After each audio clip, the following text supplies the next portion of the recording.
Greetings and welcome to Sports 101. I am Jay Harp. I'm on the intro and I want to freak this show for you. This is a special show for Sports 101 and SportsZone Chicago. Remember we talked about last week a special greeting. Now that we're going to let you guys have that. SportsZone Chicago, through the efforts of Sean Sierra, Maya Kai, and other founders, have been granted the opportunity to be on Roku. So now you can find SportsZone Chicago on Roku. I need everyone to go to your TVs where Amazon Prime is at, where you watch The Boys or Peacock. Please put Roku there, so now you can watch SportsZone Chicago on Roku. Please download Roku SportsZone on your Roku, the world's #1 Black-owned sports talk app. Welcome to Sports 101. I'm Jamar Harp, and this is the show that discusses sports beyond the X's and O's.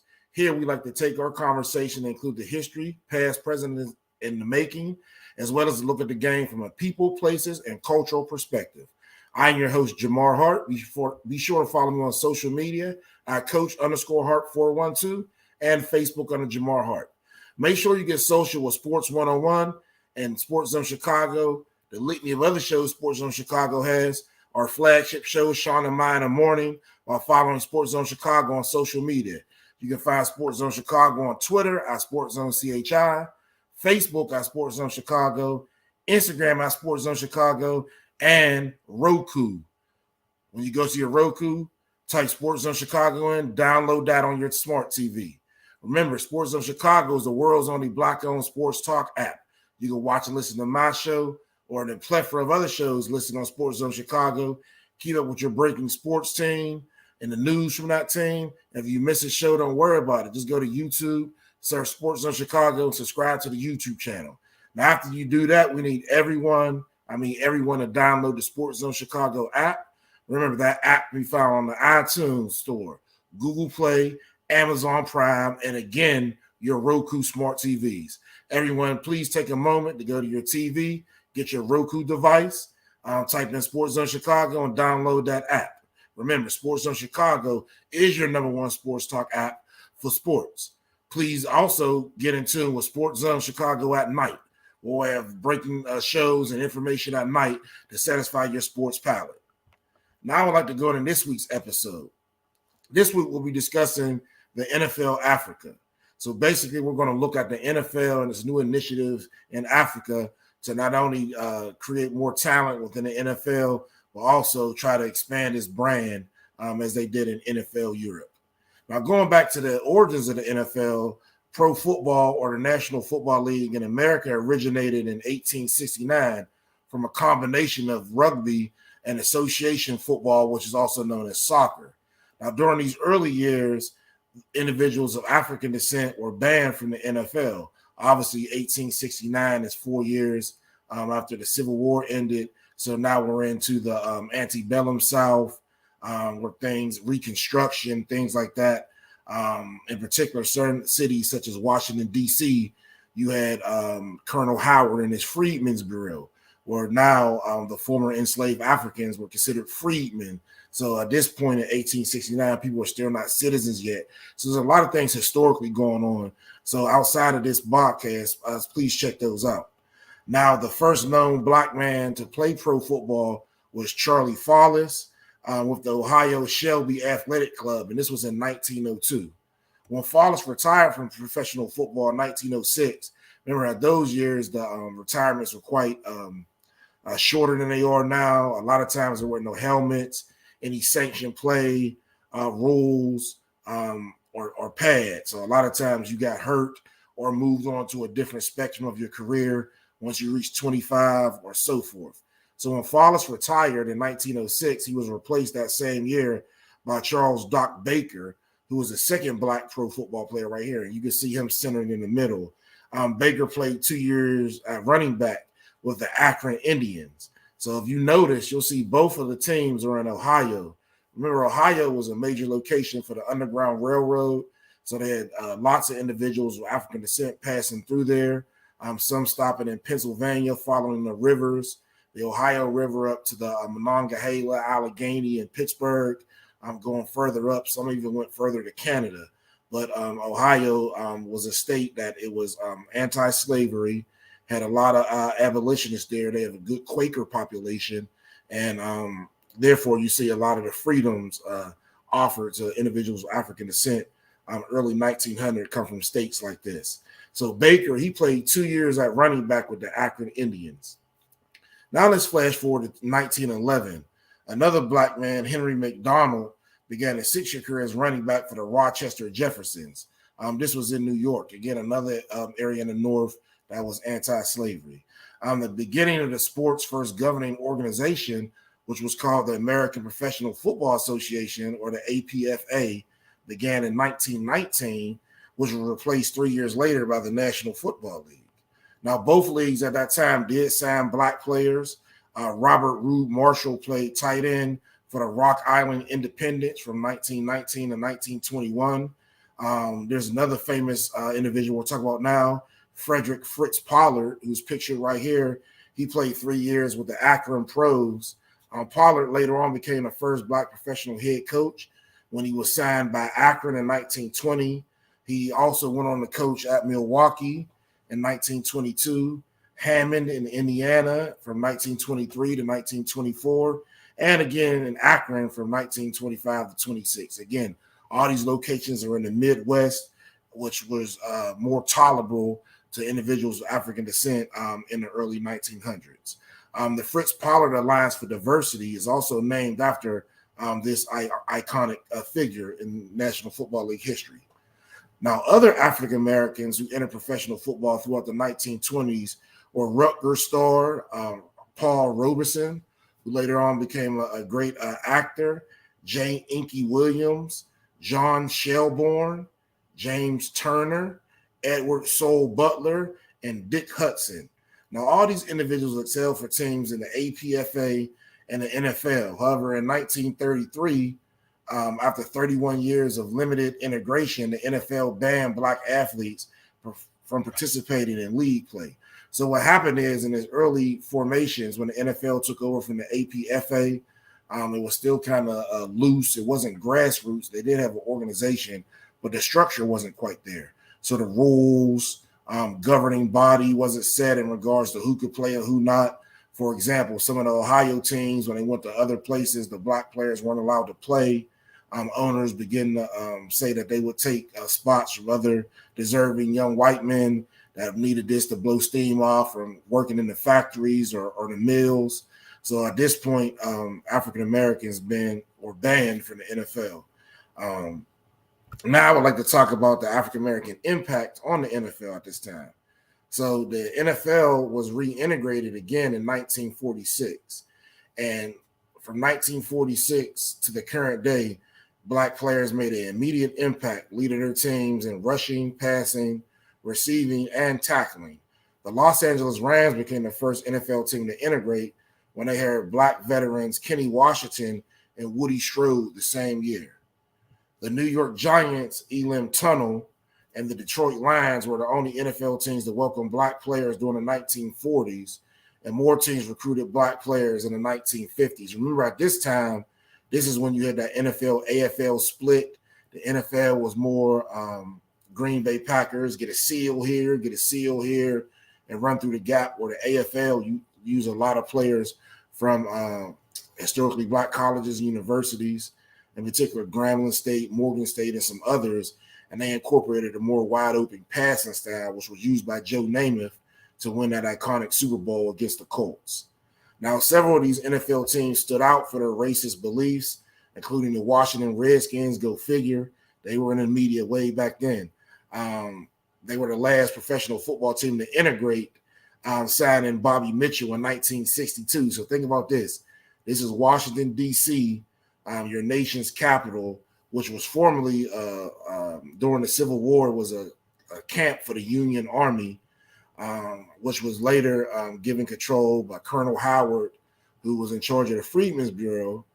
Due to his being in charge of the Freedmen's Bureau, he got a school named after him called Howard University in his likeness. But all this is happening in D.C., Chocolate City, per se, and they were the last NFL team to integrate.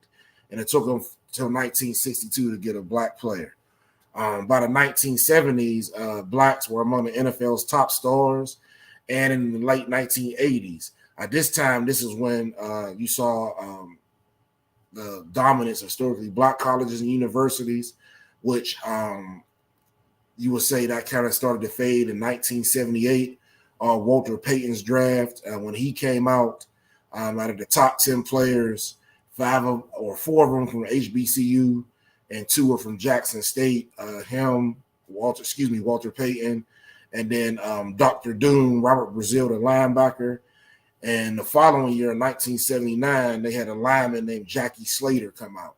So at this time, you saw HBCU players drafted in the top 10 of the NFL draft very often. They also made gains in positions which they had been discouraged, particularly at quarterback, with, again, Shaq Harris from Grambling, and then later on, Doug Williams. In 2020, fast forwarding, 69% of the National Football League players were of color, and that decreased 3% from 2016. Now, the percentage of black or African-American NFL players reached 57%, with 24% individuals from European descent.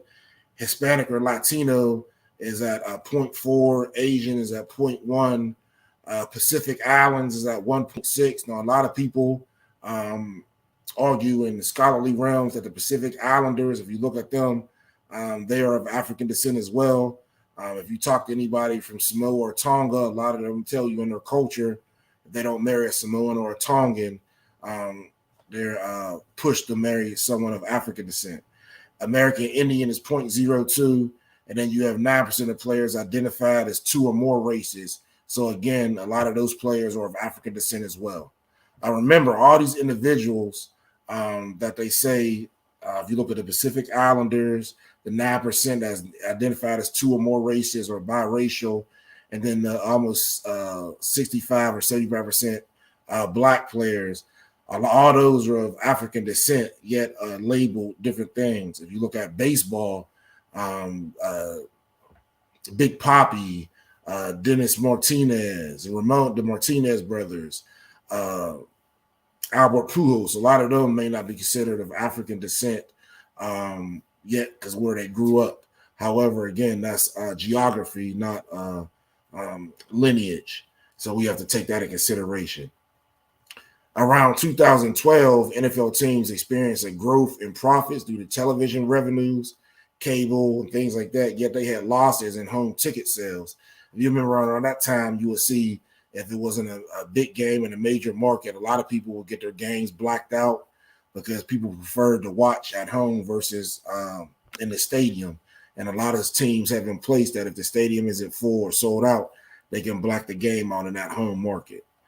So the NFL, they wanted to achieve, the NFL has a goal of achieving a stated revenue of $25 billion by 2027. So again, the NFL, their goal as an organization is to have a revenue of $25 million by 2027. And to do that, they're going to have to invest in an international market. So they kind of learned this in 2012 when they saw they were getting pushed by TV revenues, not home ticket sales. Now, with the advent of digital TV, HD TV, and smart TVs, again, please go to your Roku device and download the SportsZone Chicago app. You can watch SportsZone Chicago app on your Roku or smart TV devices now, thanks to SportsZone Chicago founders, Sean Sierra and Maya Kai. So again, everyone, please go to your smart TV and download the Roku SportsZone Chicago app. Further, the rise of the internet, and again, smart TVs and devices like that, as a source of sports information. A lot of people playing fantasy football, bringing them to the internet and smart devices is kind of changing the parameters of the game, where originally it focused on live, but now it's more of a production where I can get you at home. And yeah, you may have the game on live, but I got my computer right here doing fantasy football. I got another right here. I'm betting in Vegas. So there can be a lot of things going on. All this is giving the world access to the NFL and the same time that Americans get it. So if the world is getting this news at the same time, why can't they bet too? Why can't they play fantasy football And then more importantly, why can't the NFL have a market there so they can get this revenue goal that they stated? Now the selection of games broadcast by Sky TV in the United Kingdom. Sky TV is like ESPN for the United Kingdom. So they'll cover Great Britain, Wales, and Scotland and Ireland. All that used to be one. If you go back to your Braveheart movies, Highlander, things like that, all that used to be the UK. So Sky Sports is like the ESPN over there. They've inspired little fan bases for every NFL team. But at the rate of one game being produced per year, it would take the NFL at least 16 years to get every team into a Wembley-like stadium situation. So NFL owner Roger Goodell stated the next step is to have multiple games in London every year and to assure one team plays in London multiple years.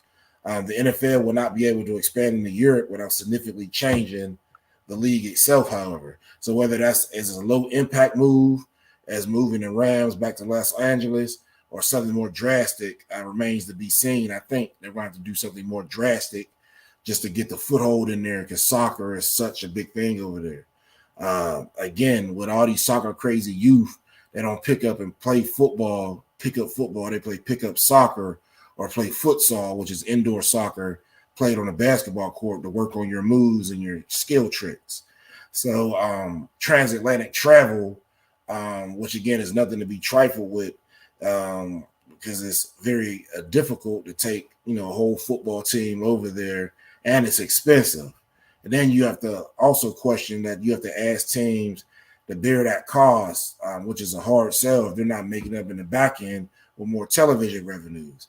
So for now, the jet lag can be partially offset by making the trip after a bye week. So that way you can get 2 weeks over there and maybe you can bring your family, make it more like a vacation for at least for a week. But the NFL can't schedule 8 home opponents for the London Monarchs who are all coming off a bye. So if the NFL had it, let's say the London Monarchs, it'd be hard for them to get a game every week if you only schedule teams to go out after a bye. That means they will have to play a game every 2 weeks. And again, it wouldn't be feasible. So the solution would be moving to an 18-game schedule with 2 bye weeks. This could provide a large enough window and enough teams available coming off or headed into a bye week that the schedule can be refigured enough to have at least one team in London in the National Football League. So, again, if you look at Japanese baseball, which just stays strong due to its homogenous nature, versus Negro League baseball, which let its stars be picked one by one, then the league decimated. And the NFL knows they need more than one team in Europe to do the trick. So if you have 32 NFL teams and you split them into 2 conferences of 16 and 8 divisions of 4, that should solve the problem mathematically. Again, expanded by 1 wouldn't make sense because it would unbalance the whole league. So the London team would be the odd duck in pretty much every scheduling situation. Then you also have to think at with players, if you know anything about the NFL, if you live in one state, you get taxed. But every state you play in, remember, that's work. So every week you're working in a different state. So depending on that state's taxes, you're getting taxed double or triple the amount everyone else is. So if I play for a team in Florida that doesn't have certain taxes and I go to California and I play a game and they have high taxes, then I'm being taxed in Florida and California. So a lot of players don't want to play in London because they'll, like, for example, if you look at the Canadian Football League, those players will get taxed in the United States and Canada. So a lot of the American players that made big strides in the Canadian Football League, they will just become Canadian citizens. So that would be a factor right there. And then just, who will want to go just play in London and just be away from everyone. So obviously some people will flock to that opportunity, just wanting to be in the NFL, but many would go in the other direction. So you ask, what would the NFL do if they wanted to get this right? They basically have to add 2 international divisions. So they will have to have an NFC Europe with 4 European teams and an AFC Americas with 4 teams on this side of the globe. So let's say the NFC Europe had a team in London, Berlin, let's say Frankfurt and 2 German cities and Copenhagen or somewhere in Amsterdam. And then the AFC Americas had 4 teams, 2 in Mexico, and they took 2 teams from the Canadian Football League, the Toronto Argonauts and the Saskatchewan Roughriders. And that would be the AFC Americas. By doing this, you can reduce the travel burden on any of the expansion teams, and as well as the travel burden for the existing teams will be carried by division rotation. So I won't have to go to Europe all the time. I won't have to go to Canada or Mexico. It could be a rotation, and then I can make it more like a Pro Bowl vacation family style environment. Please remember the NFL made its most money from individuals of African descent, yet it's tried to expand in Europe first. So that's obviously leading to wonder why. However, I'm glad they've decided to look at NFL in Africa right now. So again, thank you for tuning in to SportsZone Chicago. I'm Jamar Harp. This is another episode of Sports 101. If you just tuned in, we announced today that SportsZone Chicago is now on Roku. So again, please make sure that you download that app. I did make a mistake. Roger Goodell is a commissioner, not an owner. Again, so I do apologize for that. Please make sure you watch us on Roku TV Live or on demand by downloading the Roku app. I'm Jamar Harp, and again, this is Sports 101. We'll take a quick break, and we come back. We'll talk about the NFL and its initiatives in Africa. Thank you for tuning in. AutomotiveMap.com presents the Sports Flash on the SportsZone Chicago. The White Sox pounded the Angels 11-4. Luis Robert led a 17-hit White Sox attack. Josh Harrison and Robert hit 2-run homers during Chicago's 5-run 5th. Jose Abreu and Yon Moncada had RBI doubles during a 5-run 7th for the Sox, who rallied from an early 3-run deficit with multi-hit games from 7 batters to win for just the second time in their last 7 games. The Reds beat the Cubs 5-3. Luis Castillo struck out 11. The righty tossed 6 shutout innings for his first win in a month. Keegan Thompson charged with 4 runs and 8 hits in a career-high 6 1/3. The righty struck out 8. No walks in the loss. Just about a month away from Bears training camp, the first open practice is July the 28th. Gates open at 9 o'clock.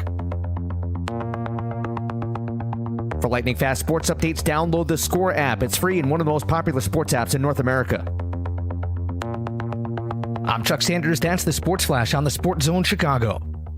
They say to never mess with the classics, but Panera did just that and more with our new Chef's Chicken Sandwiches. By using pan-seared chicken, our secret garlic aioli recipe, Parmesan crisps, and pickle chips, all on a buttery brioche roll. Because if no one messed with the classics, you never have a chicken sandwich this good. New Chef's Chicken Sandwiches from Panera. Only $1 delivery fee when you order on our app. Restrictions apply. For details, visit PaneraBread.com/delivery info. Calling all dinosaur fans, Jurassic World Dominion is here. Head to Walmart now for exclusive finds you can really sink your claws into before the movie stomps into theaters.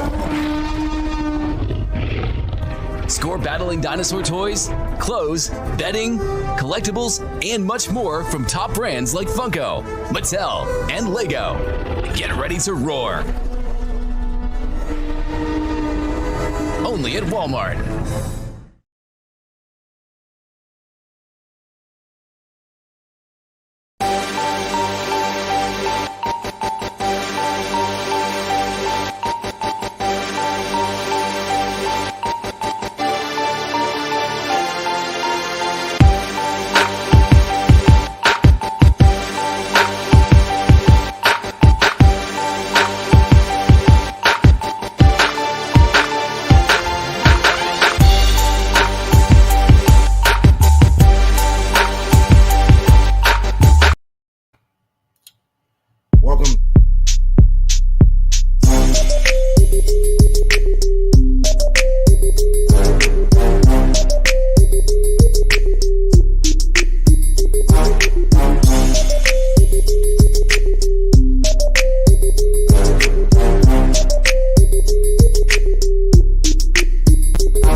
Welcome back. I'm Jamar Harp, and again, this is Sports 101, the show that discusses sport beyond the X's and O's.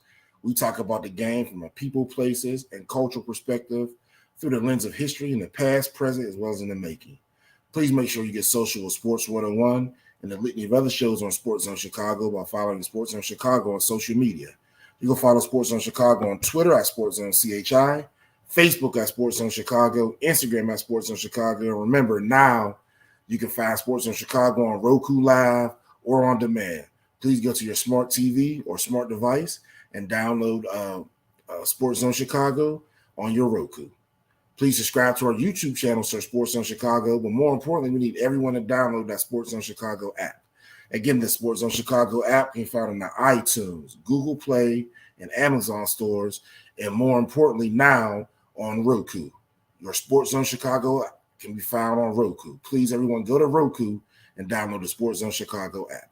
Now, before the break, we talked about some historical origins of individuals of African descent in the APFL as well as the NFL.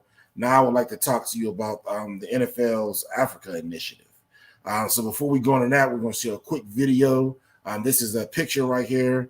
Africa, the touchdown. So last week, or from June 21st to 26th, this event went on. So I'm going to show this quick video, and then we'll break into the event. I am Jamar Harp, and this is Sports 101.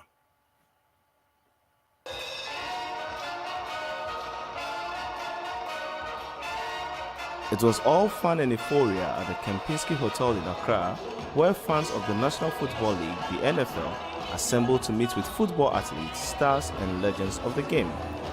This is the first time the NFL is holding an event in Africa as part of its goal to grow the sport outside of the United States. According to NFL International's Chief Operating Officer, the league hopes to increase the number of players from Africa and also build its foreign fan base. The UN projects in the next 30 years, half the world's population growth is going to come from Africa. So more and more young people in the continent, rapid urbanization, more and more people moving into cities, becoming consumers of sports and entertainment. And as that grows and develops, we want the NFL to be in a position to grow and develop with it. The week-long event was dubbed NFL Africa, the Touchdown, and it hosted 49 athletes from 7 African countries who camped and trained with professional players from the NFL, including Ghana's Jeremiah Owusu-Kramon. The training camp is part of NFL's International Player Pathway Program, IPPP, which seeks to identify foreign talents and integrate them into the NFL. Nigeria's Osi Umenyora is a 2-time NFL champion with the New York Giants and a leader behind the talent search in Africa. He said his goal is to make champions of African athletes. Well, we have over 100 players of African descent in the NFL right now. And if you look at the trends, you probably see maybe 10% of the NFL labor force will be coming from Africa pretty soon. And then also all those guys wanted to do something back home, but nobody really knew what to do. So what better thing to do than to come over here, come home, and give people an opportunity to be exactly where you at. So that's the whole premise behind everything we're doing. According to the Ghana American Football Federation, this partnership with the NFL gives Ghanaian players an easy route to playing professional football. Before now, we would just compete within ourselves, you know, and so now they have the opportunity to get exposure to make it to the highest level of football, which is the NFL. Another part of the project is to give children the opportunity to learn flag football. In a 2-day event, the NFL team trains sports teachers and students from 10 schools in Accra about the less violent version of the sport. The program encourages Ghanaian kids to play the sport both locally and abroad. From here, those schools are going to go away and deliver flag and build towards a tournament in November. So we'll hold our first ever Accra Flag Football Championships, and within that, a team from those schools will be selected to represent Ghana at the Pro Bowl in the International Division in 2023. Ghana's Vice President, Dr. Muhammadu Bawumia, lauded this initiative and pledged the government support to help grow the NFL in Ghana. Sana Anutod for VOA News, Accra, Ghana.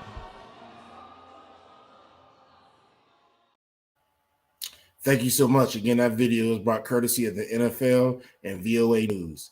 Again, just recapping the video that basically shows the NFL's initiative to increase not only its population from West Africa, but to gain support through getting kids at a young age to play flag football to hopefully get more population so that one day, just like we talked about NFC Europe and AFC Americas, it could be maybe a NFC West Africa and the AFC South Africa, something of that nature because of the broad nature of the landmass. Also in the video, they stated that in particularly West Africa, not only is those populations growing year by year, not only because people from the diaspora are returning, but also individuals from Europe and other locations are moving to West Africa due to the natural resources and great climate. So they're expecting a more globalized nation, sort of like if you look at ancient Egypt, a lot of different races that moved in there before their demise. You kind of see something like that in West Africa with all these economies booming. So the NFL wants to take a part of that and get a piece of that economic share. Remember, they want to make over $27 billion in a year for goals. So that's one reason they're doing that. Now, again, the NFL's search for talent and fan engagement officially began this month in Ghana. In lieu of the league's efforts to expand the brand in Africa, due to the program NFL Africa, the Touchdown, which we saw the picture earlier, this will be a week-long event to help service the development of football players and its growing fan base. So if you looked at that video, a lot of those players in there are former basketball players, but if you looked at the heights, a lot of the stuff they were doing was amazing because they just did this in that week alone. So just think, if you're a soccer player or a basketball player, you never played football, and you're running it out and catching it with your hands and turning up, those are 6'5" guys. All those old linemen and DNs, there's no one smaller out there than 6'4", and everyone look, cut up. So this is going to be some top SEC talent coming in. Nolan Richardson, the great coach from the Arkansas Razorbacks from the 1990s, said famously, the SEC had the best talent because that's where the boat stopped at. So the parallel O.C. Umenyiura's statement that there's only 10% of individuals of African descent in the NFL, I disagree with that, because if you count the individuals coming along with the African Americans, the Afro Latinos, those numbers will increase. So this event was held this week, June 21st to 26th in Accra, which is Ghana's capital, and it included a talent identification camp where players will put at different positions based off of body size, fan events, and then a flag football classic for the younger kids. Remember, their goal was to saturate the NFL, get them to like a team. Soccer is the number one thing over there.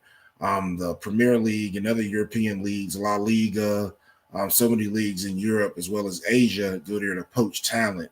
So the NFL is, I guess, trying to be the same way in a sense. The cornerstone of this event will be the NFL's first prospect camp in Africa. So the prospect camp was a 2-day camp that took place at the beginning of the week, and it featured 40 players from across the whole continent of Africa, showcasing their skills in front of NFL officials. So some of those drills that you saw with the larger kids, that was the prospect camp. Now, all 40 players in the prospect camp were selected after participating in regional camps led by O.C. Umenyiura, who was a two-time Super Bowl winning defensive end with the New York Giants and is of Nigerian descent. Umenyiura, pictured here, established Uprise, which is a football program in Nigeria that held regional camps in Ghana, Nigeria, and in South Africa in the last recent months. When O.C. Umenyiura went to send scouts to Nigeria, South Africa, and Ghana to find the next wave of indigenous African talent, meaning that wasn't taken away in the diaspora for the NFL, knowing anything that these kids didn't really know anything about football of the American kind, and so he didn't really use that as a prerequisite. His goal was not only to find the best young athletes in Africa and convince anyone who would listen, even momentarily, to drop the soccer ball, the basketball, or rugby ball, and give his beloved sport of football a shot. Remember, everyone out there mostly plays soccer, rugby, or basketball.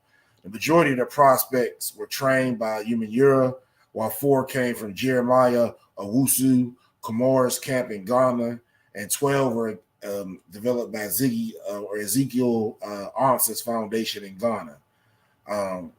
Again, Yura stated this was a remarkable initiative and that this first of its kind camp was giving opportunities to great African athletes while also highlighting the incredible African athletes already in the NFL. I hope we will consider African Americans in the future, and the positive impact of this can't be overstated. One impact that I see that no one's talking about is, again, building that bridge between African Americans or Africans in the diaspora with the continent. So by doing that, you can build monetary bridges like so many other cultures do with their native homelands to help them out, not only with economics, but so many other things, most in particularly culture. So as the league looks to further identify and develop more talent in Africa, this camp moving forward will grant access to players who have been participating in football camps through the entire continent. Now I'd like to show you a quick video on how Africa has always been the hotbed of not only football talent, but I would say track talent. If you look at the top track teams in the Caribbean, the United States, Canada, England, all those are from the African diaspora. Basketball, so many other sports. So again, I would like to show you this video on how Africa has always been the hotbed of American football talent. Look out, touchdown Giants! Growing up as a kid in Africa, I had never heard of the NFL. And though football was a religion, it was played with a round ball and with your feet. I never dreamed that a sport could have such a profound impact on my life, much less one that was played almost entirely on the other side of the world. IBK with an atomic flow. Energy, nothing is impossible. Positive vibe, only the frequency is LOVE. Through the international player pathway alone, 22 players from 8 different countries have made it to an NFL roster in just 5 short years. But there's one continent no one's been talking about, one with countless players from 18 countries already represented, one that has been there all along, and that now holds the keys to football's future. Africa, the cradle of humanity, is also the NFL's most fertile hotbed for talent and fandom.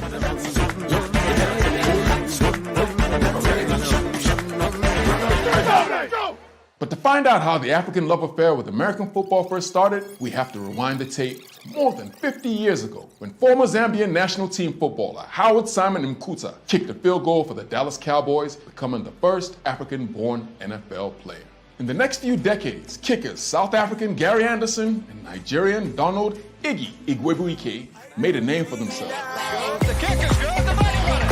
Igwebuike with his first field goal of the day. Meanwhile, there were plenty of Pro Bowl appearances and several Super Bowl rings to boot.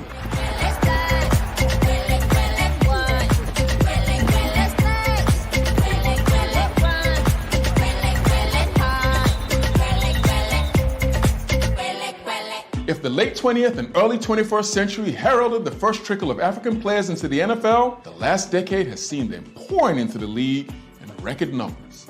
Everywhere you look, there are star players who have backgrounds from all over Africa. Running back Alvin Kamara dazzles every Sunday for the Saints and can trace his roots to Liberia. Dominant defensive tackle Ndamukong Suh's father moved from Cameroon to the United States and gave his son a name which translates as House of Spears, and it epitomizes his attacking style on the football field.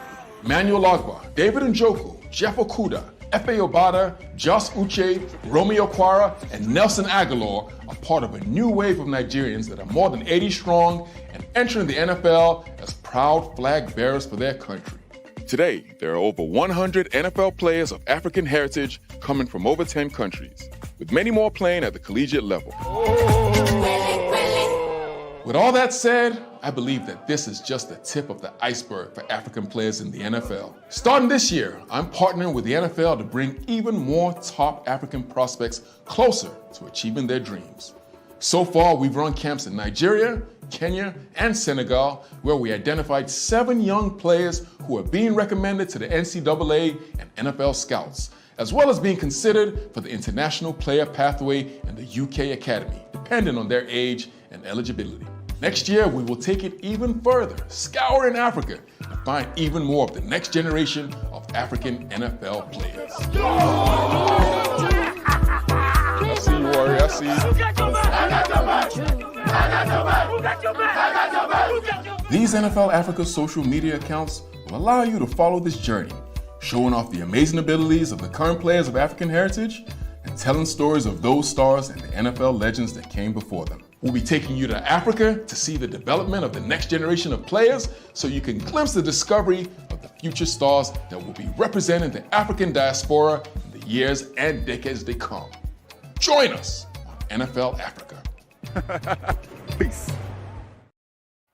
Thank you again. That video was brought to us courtesy of the NFL.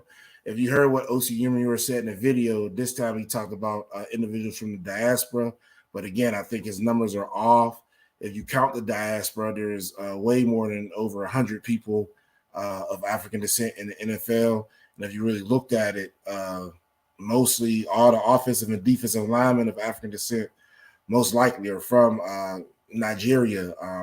As if you look at, people will tell you if you go over there, if you're a certain size, they say you're from a certain place because that's how the people are built. So most of this talent comes from, and then we can look at Elamina slave dungeon in Ghana, as well as how the Portuguese colonized Nigeria. Remember, Lagos is a Portuguese name.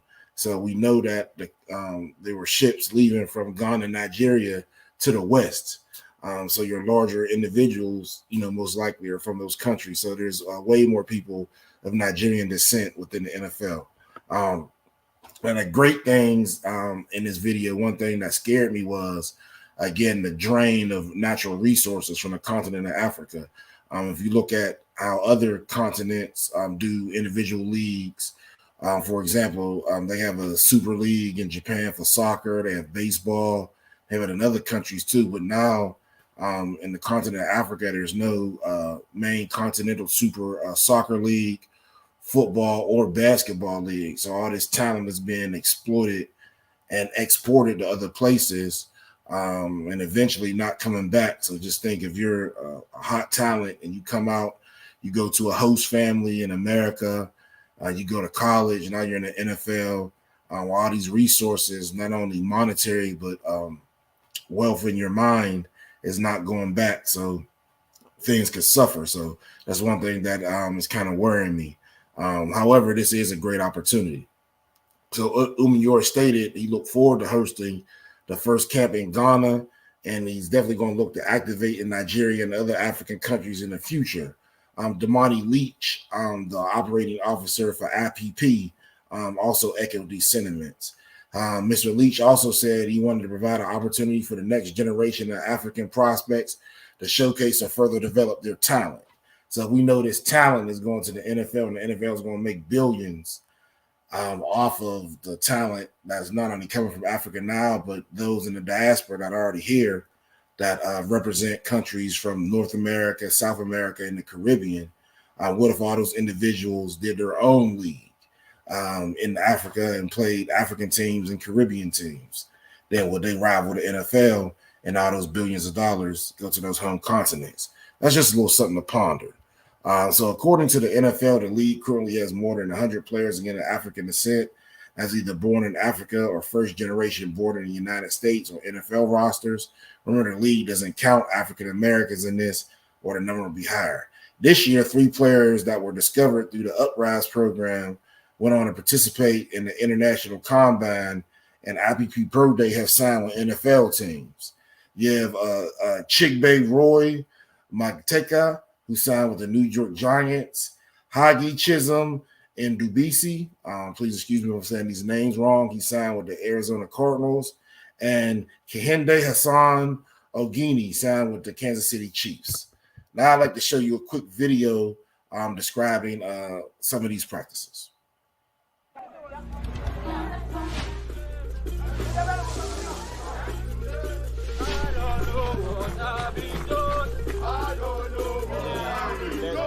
American football is all I need. American football is all I need. My mind on it. My mind on it.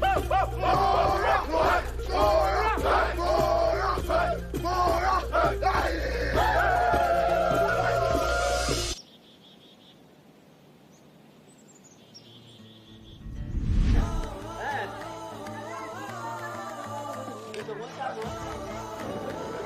My name is O.C. Umenyora. I'm a two-time Super Bowl champion with the New York Football Giants. You know, a legend. Because you hear I play for the New York Giants, or, you know, I've been in America, a lot of people don't realize that I was actually raised here in Nigeria. Here, our country is still struggling. They don't have an opportunity to better their lives. Getting people in a system where they can get an education and better themselves, for me, was just the ultimate goal.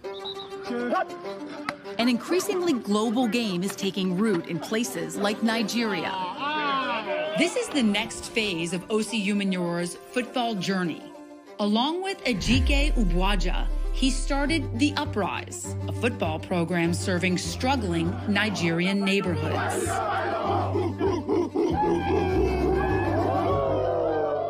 We're in Nigeria. A lot of families don't even believe sports can even give you anything.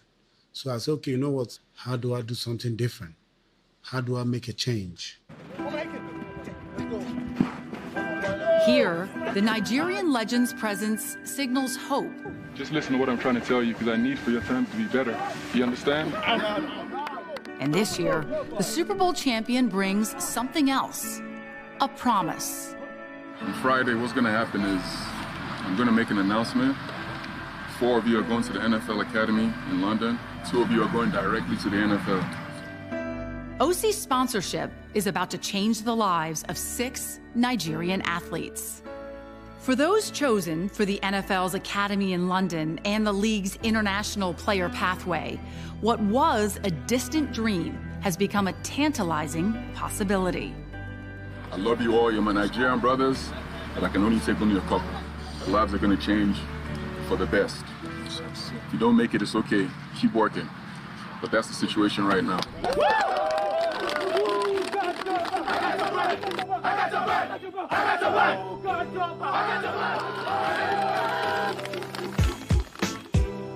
You are moving, you are moving.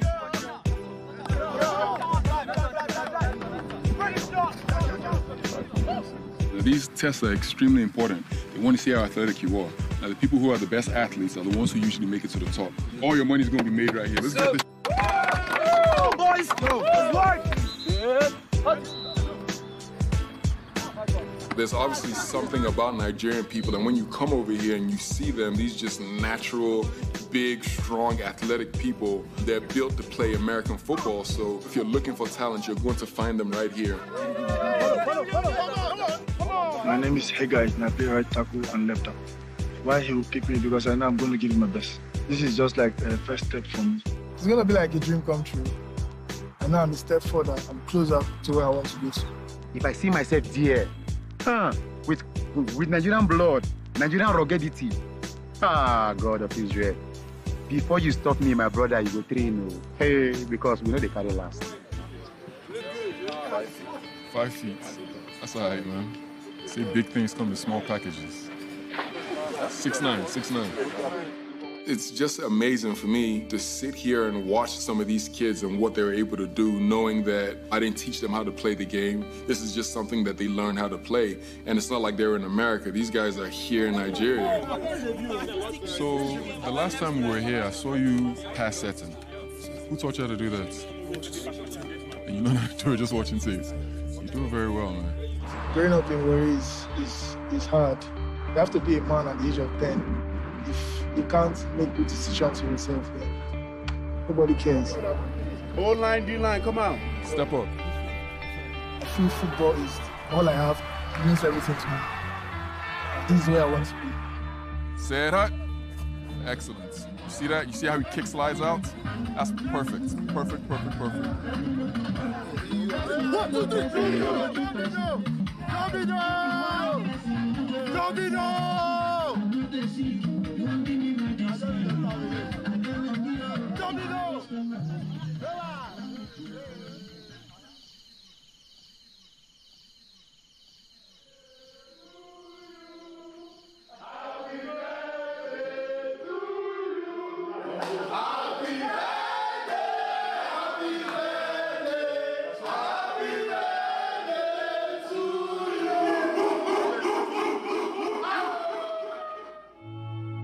Before I'm editing, I was in the street, like, go sell things, hawk things, just to make a little stipend so that we can like get food to eat. Set hot.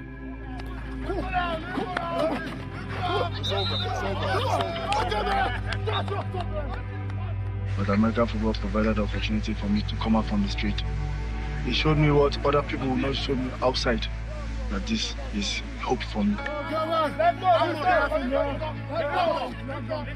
When you've been in this environment for so long, you understand that the opportunities for you are very, very limited. A lot of times you have a lot of incredible athletes and they're just walking around in the streets doing nothing because they have absolutely no opportunity. I remember myself going in a very hard ground that you just have to get everything yourself. You have to improvise to make it up and all that kind of stuff. I know I have what it takes to be great. Just looking for who will help me, like, just help me.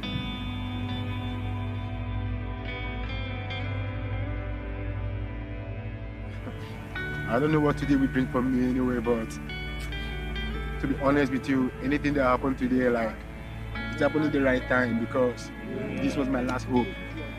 For real.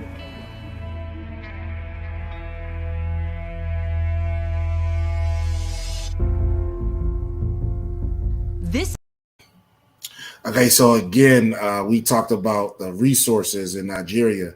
A lot of those resources funneled to the major cities. Lagos, Abuja is not a major city. So a lot of the guys, they said from struggling neighborhoods, those guys, they will, some of them were former stick-up men, hit men or whatever. If you looked at Worry was 16 or 17, 6'7", 320 pounds. You had a 6'10" offensive tackle that was cut up. It can run like a deer, 300 pounds, 6'10", 300 pounds, pass blocking. You saw 6'6", 6'7" defensive ends that he was blocking against. Remember, he went straight to the NFL from being on the street in this academy, went straight to the NFL. You saw a 6'6" receiver that used to run track that's going to the NFL. So, again, this is the amount of talent that they have there. Hopefully that this talent, as they stated in the video, with a Nigerian mindset, no one can stop them. Hopefully they can reinvest for the next people to come back so more people could come. So outside of that, on the 25th, which is a few days ago, the NFL also hosted the Flag Day at Ghana International School in conjunction with the Ghana American Football Federation. Now they had students at that day from 10 local schools between the ages of 12 and 14 to participate. And this picture right here, one of the standout players at the NFL camp, he didn't play flag. He was one of the older players. He got the standout player with CJ Okoye. Now, he's not related to Christian Okoye in Nigeria. Okoye is like Smith. So it's a lot of people with the last name Okoye, and they're not related. CJ never played football before. However, he's 6'8", 300 pounds, and he's going to college somewhere. And you'll see him in the NFL very shortly, yeah, I would imagine. CJ converted from playing basketball.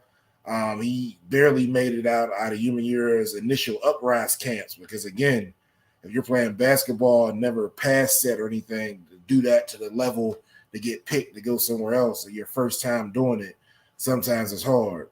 However, Humaniura saw a spark in the 20-year-old and realized it's something he could work with.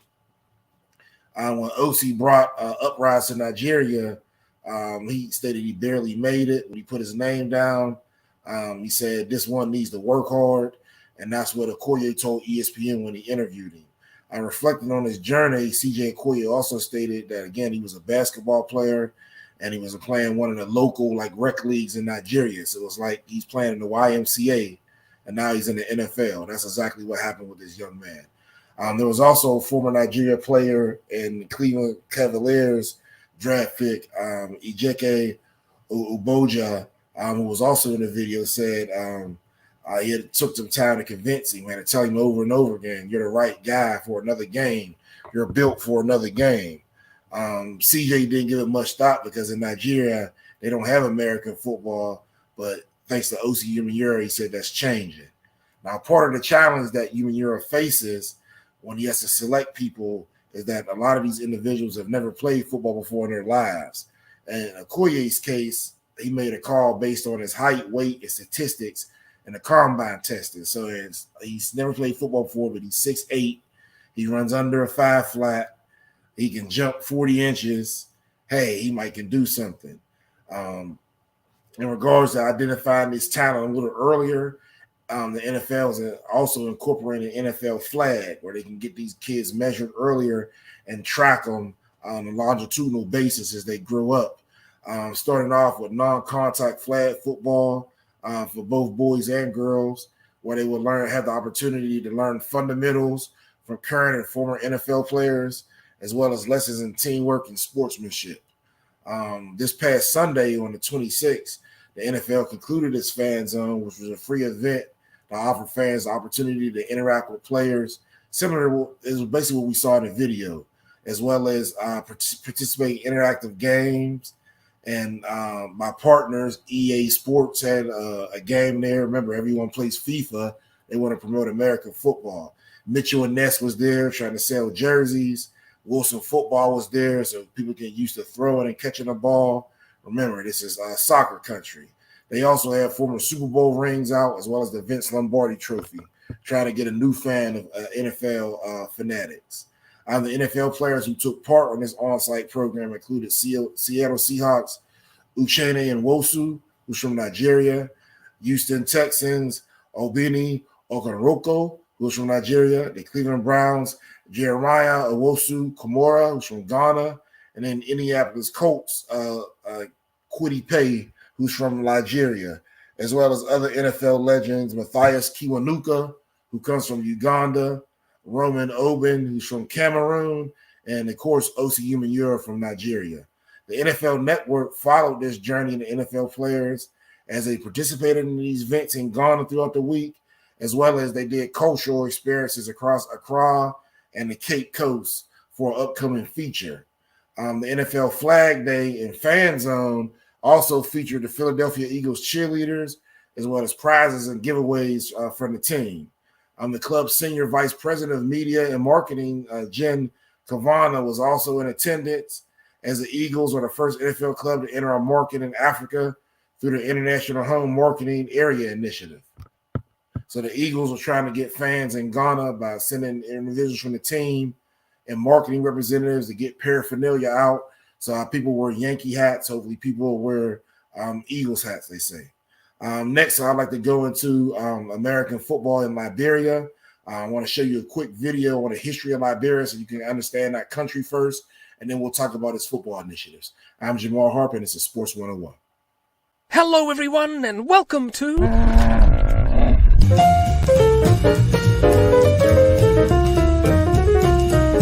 This is Africa, and here's Liberia. Now let's have a look, shall we? Liberia's story begins a very long time ago, but those ancient inhabitants left very few traces of themselves. But as the centuries passed, various tribes migrated into the land, following the collapse of larger empires to the north. And to this day, the land is home to many different peoples, such as the Pele, Bassa, and Kru, agricultural and metalworking societies ruled by chiefs and following animist religions. In the 1400s, the Portuguese sailed about the area, which came to be known as the Grain Coast, because of the trade in grains of the then very valuable Malagueta peppers. Skipping ahead to the early 19th century, this Grain Coast region was selected by an American organization called the ACS as an ideal spot to relocate African Americans, both freeborn and those freed from slavery. Several thousand made the voyage, and lands were acquired from local chiefs, and thus a colony was formed, which came to be known as Liberia, meaning free place. The capital, Monrovia, was named after U.S. President James Monroe, who had been a strong supporter of the ACS. These settlers, or Americo-Liberians, had very little in common with the natives, and did not integrate with them, but rather kept to themselves, and clashes and fighting flared up every now and then. In 1847, Liberia declared independence, and Joseph Jenkins Roberts was elected president. The United Kingdom was the first to recognize the new state, which was Africa's first republic. The Americo-Liberians continued as a ruling elite minority, but their efforts at extending their territory were stymied by the French in the Ivory Coast and the British in Sierra Leone, and the young country's economy began to falter. In 1926, under Charles D.B. King, Liberia negotiated a deal with the Firestone Tire and Rubber Company, and rubber plantations popped up, and exports were shipped out and money washed in. In 1930, President King was compelled to resign after a League of Nations commission discovered Liberia was engaged in slavery and forced labor. During World War II, Liberia's rubber proved highly beneficial to the Allies, and the United States built up Liberian infrastructure, and the country prospered under the long regime of William Tubman. Now, since the Republic's foundation, the country had been ruled by members of the colonizing Americo-Liberian or Congo class, and the indigenous inhabitants of the land were growing more and more frustrated. In 1980, Master Sergeant Samuel Doe led a military coup and seized power, and the president and his cabinet were shot dead. Doe became president, but in 1989 his reign was challenged by a former government minister, Charles Taylor, who led a rebel army against him in the First Liberian Civil War. The conflict ruined the nation. 200,000 people were killed. The economy was decimated and living standards plummeted. Taylor became president, but was himself toppled by rebels in the Second Liberian Civil War. In 2005, Ellen Johnson Sirleaf became the first woman elected to lead an African state and made peace and reconciliation a top priority, winning the 2011 Nobel Peace Prize for her wonderful efforts. In 2017, the football legend George Weah was elected president, vowing to tackle the corruption that has long poisoned Liberian politics. Liberia today faces manifold obstacles to betterment, but it has done admirably recovering from its horrific years of strife and upheaval. And here's hoping that this good land, rich in resources, sees happier times ahead. But as for me, it's bye for now. Bye-bye!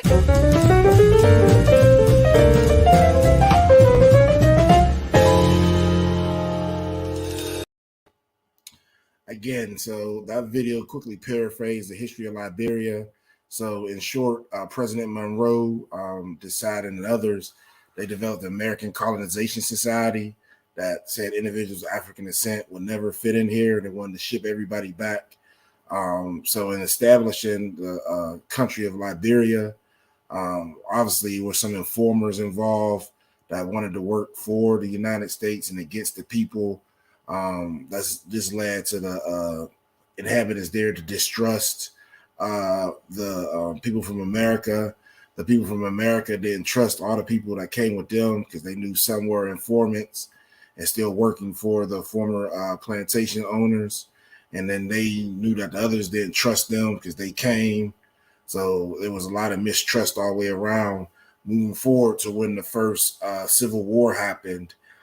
Just like many other former colonies, not only the United States, but other European powers, the presidents often are selected by those powers in regards to how much natural resources they'll give the former colonizing country without taxes, tariffs, or having to pay. Once they say that they're not going to do that, somehow they always mysteriously die or are executed and someone takes their place. So that was the same way in Liberia. If you look at the first president, he was very cozy with Ronald Reagan. This is, again, the example of resources being exploited and exported out of Africa to other nations while the mother nation doesn't get any money for it. So what will happen is a local group will have a military coup similar to they did in the United States as well as France, and then take over. But sometimes they get corrupted by the power, money, and coercion of the West. If you look at this happens in Haiti like every 6 years. And then that goes on and on. So finally, with President Eleanor Sirleaf Johnson, who actually had a home in North Carolina, there's a strong Liberian population in North Carolina, the first female president. She was the first one to begin to operate without American intervention in regards to their politics and economics. Now with George Weah, they're trying to step into the future of that. Moving forward, we have this picture right here of Indianapolis Colts defensive end Kwity Paye.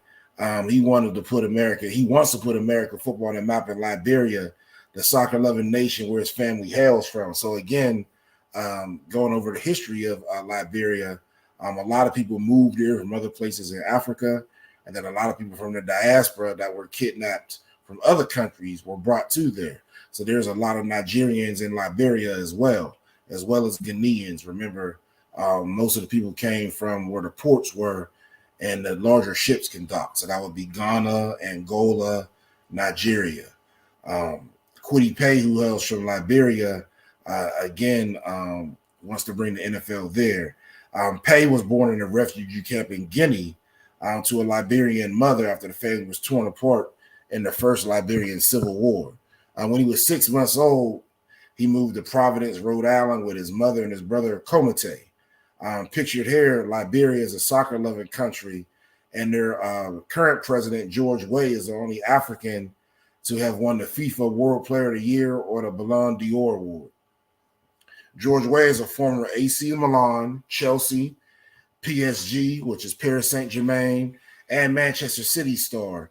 So he leveraged his national hero status and his soccer abilities in the 2017 elections to become a state president in 2018. So many people say, well, how can a soccer star become president? Well, in the United States, Ronald Reagan was an actor. He became president. So I think you should just judge them off their policies. Paye told the media of his homeland sporting preference at an NFL Africa event. He said that right now the focus is soccer in Liberia, and a lot of the funding that they get from other places for the sports teams goes all to soccer.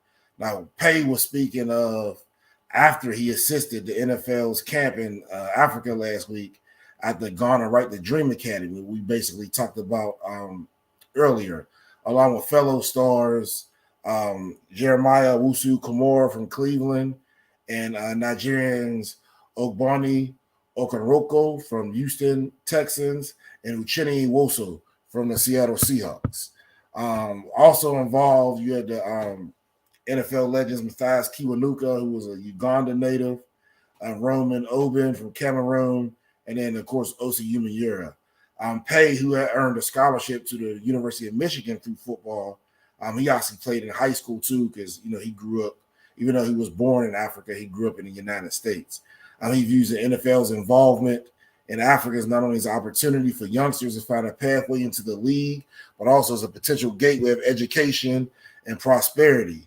There are other sports in Liberia, but he would like to bring American football to Liberia. So in closing, I would like to leave you with these final thoughts. So let's think of Samoa, Hawaii, those specific places. So similar to the Samoa and Hawaii, what an NFL, similar to what college football and the NFL did, as well as Western business expanding to Africa and continue to exploit the natural resources without paying for them or giving back to the parent country.